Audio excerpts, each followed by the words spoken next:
Thank you very much for being with us. There have been demonstrations by both sides of the increasingly tense political divide in Venezuela this Tuesday. Crowds gathering in favor of President Nicolas Maduro, who's clinging to power with the help of the armed forces. A development that might prove very significant in the near future is that China is reportedly speaking with the opposition. Well, protests supporting the self-proclaimed interim president Juan Guaido also took place. Guaido says that the humanitarian aid currently blocked at the border with Colombia will be brought into Venezuela on February the 23rd, a date that Guaido has set himself.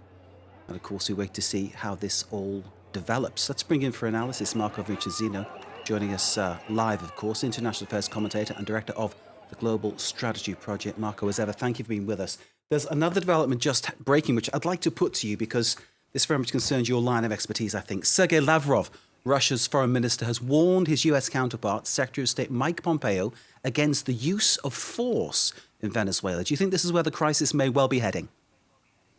Not at this point, but as time goes by and things can escalate, it's an unpredictable situation. You can't exclude any possibility.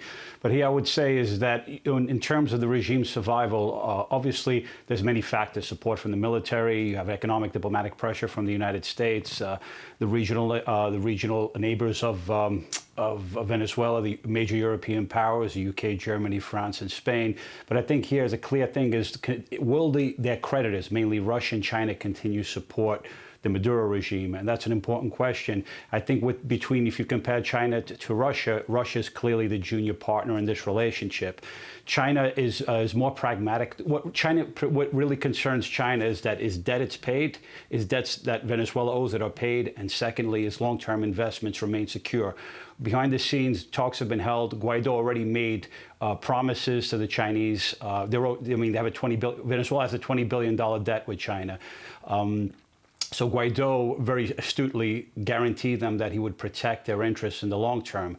However, no such overtures were made to Russia. Granted, Russia is owed less. I mean, it's the oil company, Rosneft, is owed about $2.3 billion. But if you really compare in terms of what's at stake for Russia it's more strategic. For them, Venezuela is part of a broader chip in a wider geopolitical competition with the United States, particularly if they can keep the U.S. busy in its own hemisphere.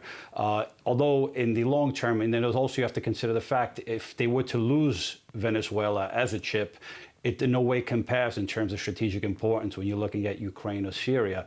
And then if you look at the broader neighborhood, China has clearly important relationships in the region beyond Venezuela.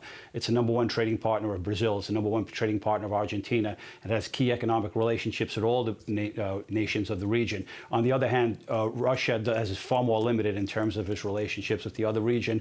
And if you look at the broader geopolitical realities of Latin America, you look at, since the end of the Cold War, most states of the Western Hemisphere, with the exceptions of Venezuela and Cuba and increasingly Nicaragua, most of the states are democracies.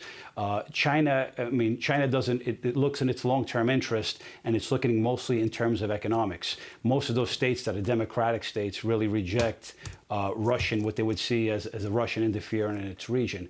So in terms of a broader geopolitical game, for the Russians, they have much at stake. But for China, they're hedging, basically. They're looking at the region more economically and its long-term economic interests. And Marco, given that it's reported and confirmed by my contacts in Caracas that China is talking to Juan Guaido, do we read into this that say maybe things may be switching, perhaps pressure internationally might be now even weighing heavier on Maduro? Yes, definitely. If you look at China, like I said, China, its foreign policy is far more pragmatic. It's looking it looks long term. It looks at the long game. Who will guarantee its interest? Who will pay its debts? Who will secure its long-term investments? Will it be the Maduro regime or will it be Guaido? And if the Chinese make the calculated decision that it'll be the Guaido regime as time goes by, they may not publicly back Guaido 100% with the public, but they'll do it behind the scenes and in ways that they'll start pulling the plug.